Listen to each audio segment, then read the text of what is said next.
Texas football makes their case for a college football playoff spot with a statement win over rival Texas A&M in Austin, while Texas men's basketball notches their first victory against a ranked opponent under Sean Miller in a shootout with NC State. And women's basketball flashes their dominance early in the season with back-to-back wins over the number 3 and number 2 ranked teams in the country. All that and more on College Press Box.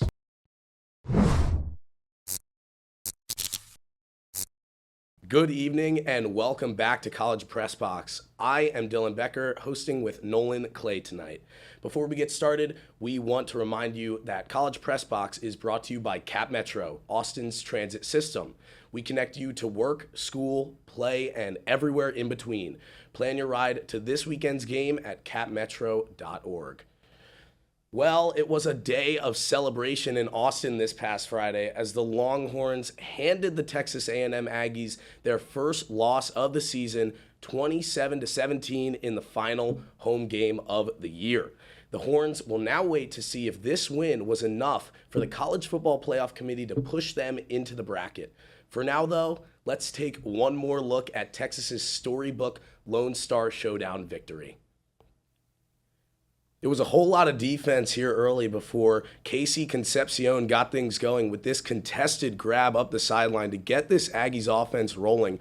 They would take that momentum down and get a 35-yard field goal attempt, but it was blocked by Aidan Urbach, setting the tone early here in this one. Aidan Urbach getting into the backfield and just getting a hand on that one, keeping this game leveled at 0. Texas end would get their chance at a field goal. This one would be good. So the Longhorns get on the board here, first a 3-0 lead. The Aggies, though, would go right back down the field, and they would not make the same mistake twice. This one good from 31 out.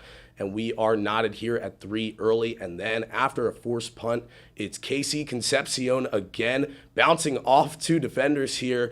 And he is off, somehow still on his feet and into Longhorn territory before being wrestled down by his undershirt. Casey Concepcion looking like a pinball out there, setting the Aggies up nicely.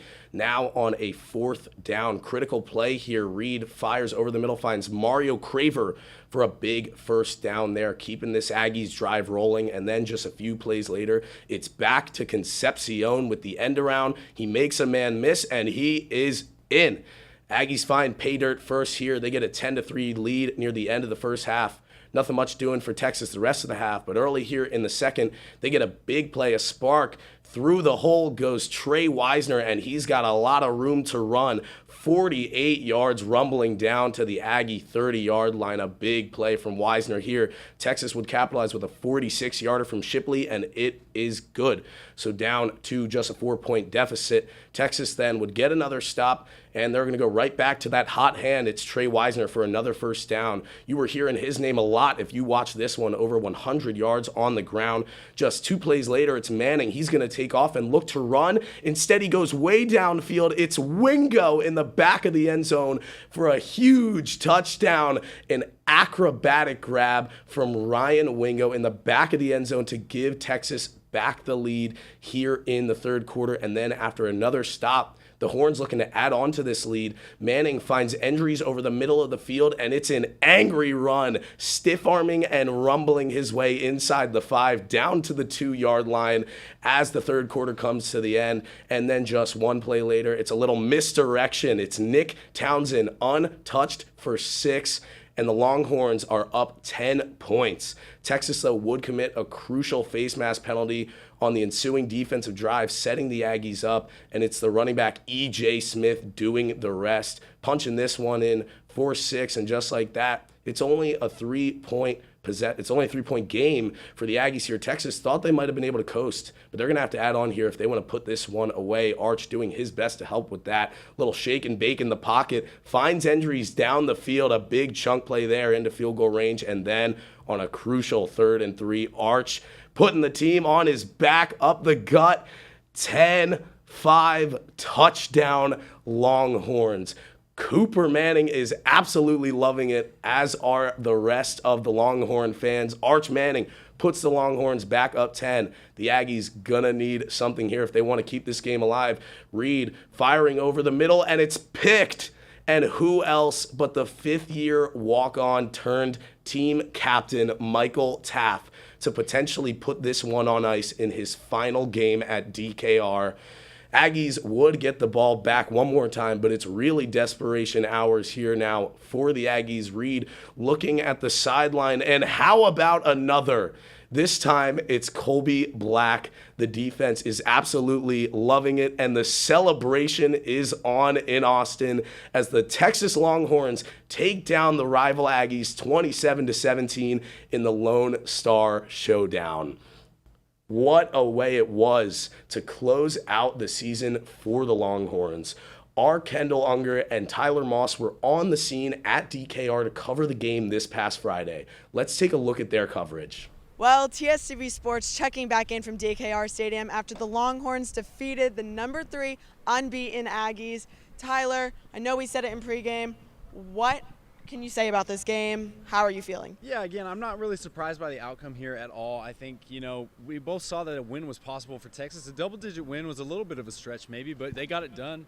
So obviously the only thing really left to talk about is what were the stakes, right? So we're looking at, A&M potentially not being in the conference championship game anymore, and Texas potentially being back in the playoff picture. And Kendell, what do you think those outcomes are? I mean, we heard it in the press conference. They obviously think they deserve to be there. They went on a long tangent of all the reasons that they've played ranked teams. They beat 3 top 10 opponents at the time. How do the committee go through that? I personally think it's going to have to be a wait and see. Personally, they played like a playoff team tonight. I thought it was one of their best games of the season. All 3 phases connected. You have to look at Wisner. The rushing game has been a huge problem, but he really stepped up tonight.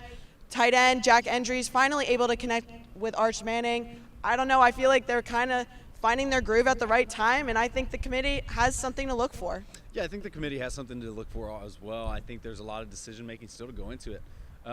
But I'm just not positive from what I heard from the players and the coaches in the postseason, or the post-game press conference, rather, that a lot of it was that they scheduled that Ohio State game early in the season. I just don't believe that that's what should keep them out of the playoffs. It's easily and glaringly the Florida loss. And I think everybody pinning it to the Ohio State and taking that narrative and saying, we shouldn't schedule hard teams at the beginning of the season is totally the wrong way to look at this. I think it's a bad precedent for the committee to put a 3-loss team, whether you're as good as Texas has been this year. They've still been flashy. They've still been streaky. If they were consistent, they'd be a consistent 10-2 right now, and they'd definitely be in the playoff picture. So I still think they're going to be on the outside looking in. Yeah, I definitely think Florida obviously not having a great season and that being their greatest win is definitely something the committee is going to say, hey, you have 2 losses in the SEC. What are you going to do about that? But for now, it's a wait and see. A whole lot of games this weekend. Conference championships coming up. But that's all from us tonight. I'm Kendell Ungar. I'm Tyler Moss. See y'all later.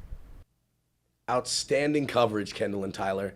Now let's send it to Nolan and Aidan to hear more about Texas's win and the implications it has on the college football playoff race. Nolan? Thanks, Dylan. I'm here with Aidan Urbach to talk Texas football after the Longhorns once again established their dominance over the Texas A&M Aggies. Welcome to the show, Aidan. How are you doing tonight? I'm doing great, Nolan. Thank you for asking. The Dallas Cowboys are 3-0 since the trade deadline, and of course the Texas Longhorns pulled off the improbable late shocker last Friday against the Aggies. So to quote the great TJ Kurlowitz, who has it better than me?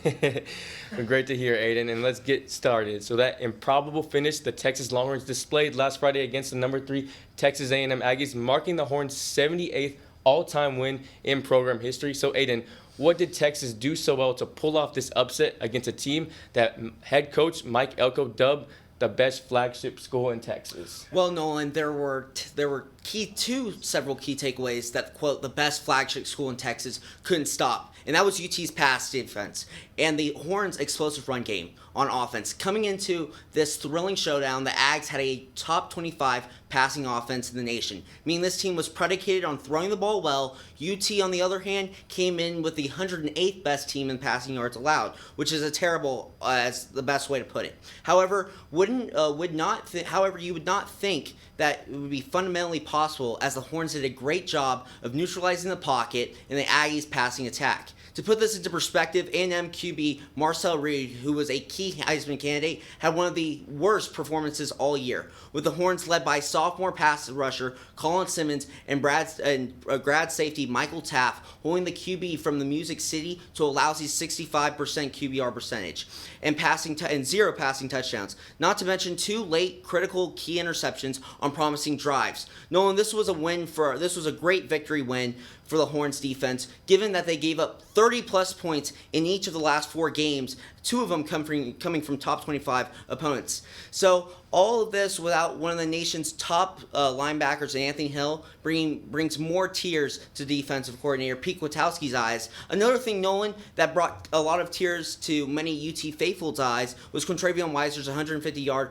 rushing performance, marking just his first 100 performance all season. So the second and final key I have was the Horns' impressive ability to run the ball effectively, especially in the second half. Throughout this year, we have harped on UT's ability on running a strong aerial attack, especially during the second half of the season. However, the Aggies secondary did a marvelous job of staving off wide receivers Ryan Wingo and Parker Livingstone. So when UT's strong passing attack did not work, went back to a category that UT has been so electric in last year against the Aggies, and that was feeding the ball to Quintravion Weiser. We as viewers saw a monumental start to shift in the Longhorns' direction with Weiser's 48-yard running touchdown in the middle of the game, in the middle of UT's first series in the second half, and continued throughout the fourth. So Nolan, it was UT's dominance on all 3 phases that secured the Horns' 3rd top 10 win of the season. That's right, college football 3rd. Absolutely, and I could not agree with you more. UT was very much the dominant side, was very much dominant on the defensive side of the ball, as well as the run game. I also want to mention UT's O-line was much more clinical in the second half, with senior lineman Cole Hudson and DJ Campbell really creating effective gaps for backs like Wisner and Baxter to run through. Speaking of seniors, Friday night was the annual senior night for the Texas Longhorns, most of whom are making their final appearance at DKR. So Aidan, which seniors for you made the biggest impact in the Longhorns win? Yeah, well, Nolan, I touched upon this. I think Michael Taft and Ethan Clark were probably the biggest figures. You touched on the offensive line. However, I want to talk about Ethan Burke and Michael Taft, 2 outstanding Austinites who played together at high school football powerhouse Austin Westlake. Those guys, for me, had the biggest impact in stopping the A&M run passing attack. Burke, who has been a phenomenal pass rusher all year, recorded 9 tackles, 1 tackle for loss, and a blocked field goal earlier in the first quarter. His presence on the interior made it hard for Marcel Reed to operate inside the pocket and make proper reads. Safety Michael Taft was relentless in open field, providing great safety help against the Aggie standout wide receiver Casey Concepcion. Not to mention that their terrific interception in the deep fourth quarter that derailed a promising Aggie drive that we saw down to 3 if the Aggies capped off a series with a touchdown. So for me, Nolan, it came down really to 2 seniors, which was Ethan Burke and Michael Taft, that made the most impact for the UT game and their win against A&M on Friday. Absolutely. You know, Ethan Burke and Michael Taft made some critical plays. From Burke's block kick in the first quarter to Taft's late fourth quarter interception were all momentum plays that guided UT to a concise win, leaving haters like Johnny Manziel and the old-timey sports bettors of Caesar Palace devastated. Moving on from this game and looking towards next season, what key takeaways from this season can you harp on that will be instrumental for the Horns going into next season? Absolutely, Nolan. Well, number 1, which was very much critical in the second half of the season, and that is establishing an air raid attack on the offensive side of the ball. The Longhorns were 5-2 this year when Arch Manning threw for 250 yards or more, and 5-0 this season when underclassmen receivers Ryan Wingo and Parker Livingstone caught 75 yards or more in the air.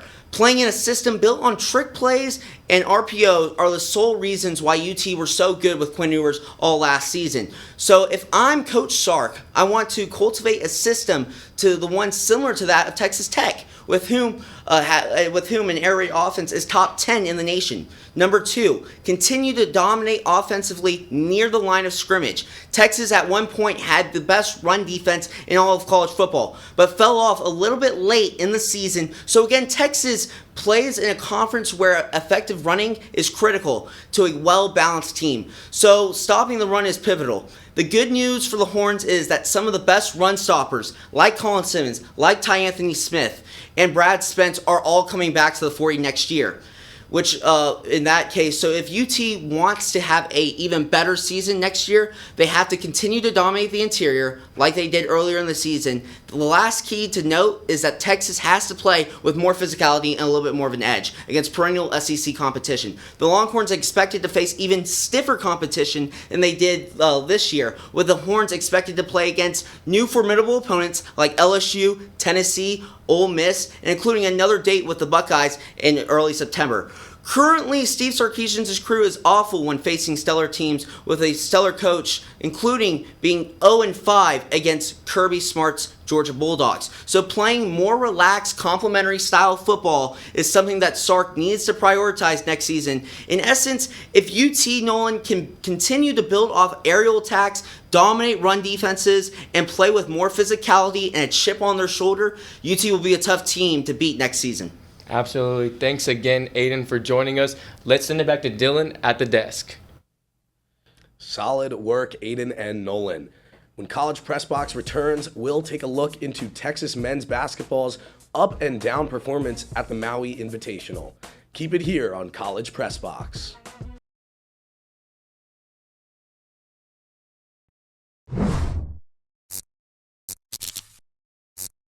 Welcome back to College Press Box. Over the break, Texas men's basketball played in the Maui Invitational, picking up some key non-conference victories. Let's go to Dylan, who's with our next analyst, to take a closer look at this team. Thanks, Nolan. I'm here with Giorgy Ruiz to talk more about Texas men's basketball and the early outlook for the season after their last few games in Maui. Welcome to the show, Giorgy. How are you? I'm doing great. You know, I did stay up to watch that first game, but we'll get into it. Yeah, rough loss in that one. But they made up for it a little bit later. So, Texas did open the Maui Invitational with a tough 1-point loss to Arizona State. What stood out to you in that game, and how did the team respond throughout the rest of the tournament? Well, first of all, I do want to say that Arizona State's loss showed both Texas's strength and their biggest growth area. Dalen Swain was incredible. He had 24 points out of 10 out of 14 shooting, 5 rebounds, and 3 assists. And he put Texas ahead with 34 seconds left. But foul trouble. And that final turnover kept them from closing the door. 2 ASU players shot 28 free throws, and that was the difference. But what impressed me most was how Texas responded the rest of the trip. They didn't let that heartbreak follow them into the next 2 games against Countermine. They unleashed their best offensive performance of the season. Tremont Mark led with 19, and they shot almost 66%, tied with the program record, by the way. And they plus 39 rebound margin. And they had 5 guys in double figures, and that did show some maturity. And then in the next NC State game, which they were ranked number 22 or 23, Texas played their most complete 40 minutes of the year. Jordan Pope dropped 28 points and 7 threes. Swain added 14, 7 assists, and 6 boards, earning an all-tournament team spot. And Kendell Weaver gave them 17 and 8. And Mattis Vokatitis went for a perfect 4 for 4. So yes, the ASU loss did hurt, and it did bounce them into the bottom of the bracket. However, it set the tone for Texas' response. They grew fast, cleaned up their mistakes, and finished the tournament playing a ranked team. And I also had the privilege of seeing them on practice on Monday night, and they were working hard. So I'm excited to see what comes next. Yeah, really great to see guys like Pope and Swain being able to take over in some of these games and really put up high-scoring performances.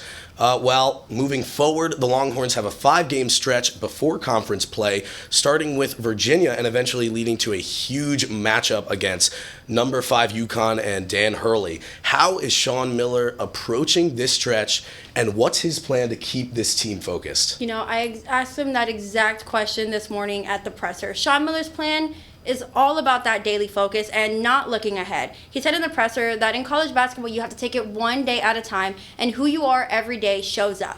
So even though UConn is sitting there on the schedule, Texas isn't preparing for them yet. Miller wants the team locked in on Virginia first, and we'll get into that right now because that matchup demands discipline with how fast Virginia plays and how hard they crash the glass. He is trying to build habits, clean execution, fewer fouls for sure, and keeping the offensive rhythm they found in Maui. Miller talked about the importance of practice film and getting smarter and better every day. And when it's time for UConn, he said they will need 3 or 4 elite prep days. But right now the message is simple. Win today's practice, win today's habits, and the games will take care of themselves. All right. Well, in that case, let's dig deep into that Virginia matchup this Wednesday at 8:15 p.m. How is this matchup going to be handled on Texas's end? Well, for Sean Miller in Texas, Virginia is a completely different team than what most fans remember. They're averaging over 80 points a game, specifically 88, and they're playing with the pace we haven't seen from them in years. And the reason is their new head coach, Ryan Odom. He replaced Tony Bennett and interim coach Ron Sanchez, and he's transformed this Virginia offense into a faster, analytically driven system. And that means more three-pointers, more spacing, and a big focus on the transition points, which is the key. And they have... And this is not the old pack line, the 50 possession Virginia team that we saw before. This is a group that shoots almost half of their shots from the three and crashes the offensive glass from all 5 positions. So for Texas, this matchup comes down to discipline. Especially, they have to defend without fouling, something that Sean Miller really emphasized. And they have to finish possessions with rebounds because if you let Virginia get those second chance threes that ASU did, they can run away from them fast. Offensively, Texas just needs to keep playing with the same confidence they had in Maui the last 2 games, spacing the floor, making good decisions, and using their guard depth to control the pace. This is going to be a really good test, and I'm really looking forward to it. Well, we look forward to that matchup to see how Texas will shake up back at home. And that will do it from over here. Thank you for joining again, Giorgy, and back to you, Nolan. Thank you, Giorgy and Dylan. When College Press Box returns, we'll be taking a deep dive into Texas women's basketball. You won't want to miss it.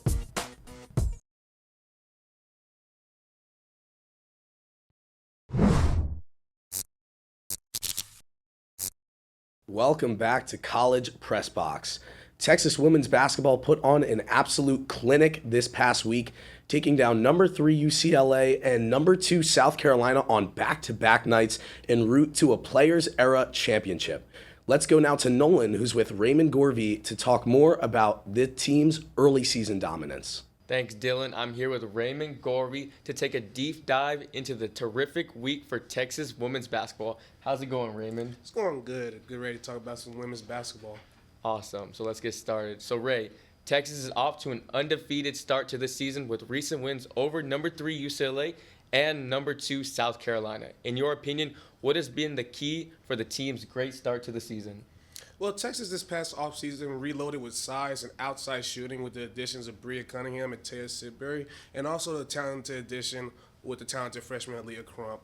These additions for Texas really allowed Coach Vic Schaefer to really unleash his full system that we saw work pretty well at Mississippi State that led to 2 national championship appearances. Texas last season was in the bottom 3 of all of Division I basketball with 3-point attempts per game, just over 10, just slightly with 10.2 per game. This year with Madison and Roy being more willing outside shooters, along with good shooting with Leah and Jordan, Texas, the outside players need to space the floor, which is ideal with players like Madison and Roy who like to operate in the mid-range area and get to their spots. Absolutely. They've been really efficient on the floor this season. That's helping them get to number 2 in this week's AP poll rankings. And many argue that the Longhorns should be number 1 in the recent rankings after last week's performance, winning against the number 2 and number 3 teams in the country. Do you think the Longhorns should be ranked above the number 1 ranked UConn Huskies? Yes, I understand that UConn are the defending national champions, and I understand in sports, typically, you keep the number 1 team ranked until they lose. But after the 30-hour stretch that the Longhorns had in that 2-day tournament, defeating the number 3 and number 2 ranked team in the previous edition of the AP poll, what makes this performance even more impressive? Well, they were out key players like Aaliyah Crump and Bria Preston, and Texas was also without Ashton Judd, who has yet to make her debut this season, and they were forced to visit a 7-player rotation. The Longhorns knocked off 2 teams from last year's Final Four and even avenging their loss to South Carolina in the semifinals. The Longhorns now have 3 ranked wins, the same as UConn. But what gives the Longhorns the edge for me is the fact that one of their wins, UCLA, defeated a top six team in OU and held them to 30% shooting from the field, along with a top 15 team in UNC. Texas ranked opponents have been battle tested, and which makes their opponents in Las Vegas number 1 ranked worthy, in my opinion. Absolutely agree. You know, the wins you have, your strength of schedule absolutely shouldn't go into factor even early in the season towards the AP poll. But right now, the rankings don't matter as much, but it is a little bit annoying if you're a Texas women's basketball player. Finally, with 2 more ranked opponents coming up in UNC and Baylor, what must the Longhorns do to pull out the victory in these upcoming ranked matchups? For Texas, the game plan must stay the same. Let their defense set up their offense. Last year, Texas was one of the top 10 team in offensive transition points and among the best this season. Then that's due to their top 30 defense in the NCAA so far. Texas averages 24 turnovers per game, only behind LSU and SEC, and also top 20 in the nation. Madison Booker is having a stellar defensive year, averaging 3.6 steals per game. Along with their defense, Texas will need to step up with both players like Crump and Breonna Preston out. And what player that have recently been doing that lately is Justice Carlton, the former 5-star recruit that stepped up big in impactful minutes in the wins over UCLA and SC. The talented sophomore spent much of last season not really in Vic Schaefer's rotation trying to learn the game, but more of a defensive or rebounding presence for the team. But this year, Carlton is being more aggressive, battling down low, and providing much needed second chance opportunities and much needed points. If the Longhorns want to remain undefeated, Carlton will need to stay consistent and provide a great minutes from the bench for the rest of those 2 big matchups. Absolutely. Great analysis, Raymond. Now back to you at the desk, Dylan. Great work, Raymond and Nolan. When we return to College Press Box, we will take a look at this past week in Longhorn sports and see what's ahead. Don't go anywhere. We'll be right back. Welcome back to College Press Box. Let's take a look at this past week in Longhorn sports. The Texas women's volleyball team fell just short of winning the SEC tournament, losing to Kentucky in 5 sets. The Longhorns were up 2-0 before a complete reversal saw the Wildcats win the last 3 sets to complete an improbable reverse sweep. Now Texas must recover quickly as it's set to begin its NCAA tournament journey this week, right here on the 40 acres as the number 3 overall seed. Texas Soccer announced last Monday that it has hired Marguerite Bates-Alzasa to be the team's next head coach. Alzasa formerly coached the UCLA Bruins, leading them to 4 straight NCAA tournament appearances and a national championship in 2022. Now, Alzasa will look to bring a Texas team back to the top of the SEC after a 4-12-1 record in 2025. Farrah O'Keefe of the Texas women's golf team has been selected to participate in the 2026 Curtis Cup practice session in January. The Curtis Cup is the biannual team competition where the best women's amateur golfers from the United States take on Great Britain and Ireland. O'Keefe is one of 12 players chosen to participate in the practice session. 8 players will be selected to compete in the competition taking place in mid-June. Now, let's take a look at this week in Longhorn sports. On Wednesday, men's basketball is taking on Virginia at 8:15. That game is on ESPNU. On Thursday, it's women's basketball against UNC at 6 p.m. That game is on ESPN2. And then on Friday, it's volleyball in the NCAA tournament taking on Florida A&M at 7 p.m. on ESPN+. And if they win that game, they will move on. And on Saturday, we'll take on the winner of number 25 Penn State or USF. And that game is at 6:30 on ESPN+. Then moving into the weekend, Sunday, women's basketball will take on Prairie View A&M at 2 p.m. on SEC Network Plus, and then Monday, men's basketball taking on Southern at 7 p.m., and that is on SEC Network. And that concludes this week's episode of College Press Box. Thank you so much for tuning in, and as always, please make sure to tune in to our other sports shows this week, including College Crossfire Wednesdays airing at 9 p.m. and the 1-0 sports shows on Friday at 11 a.m. Also, we invite you to follow our coverage on Instagram, X, TikTok, and YouTube at the handle TSTV Sports. Thank you to our analysts, everyone in Master Control, our executive producer Kendell Ungar, and all of our reporters in TSTV Sports. I'm Nolan Clay, he's Dylan Becker. Thank you guys so much for watching and have a wonderful night.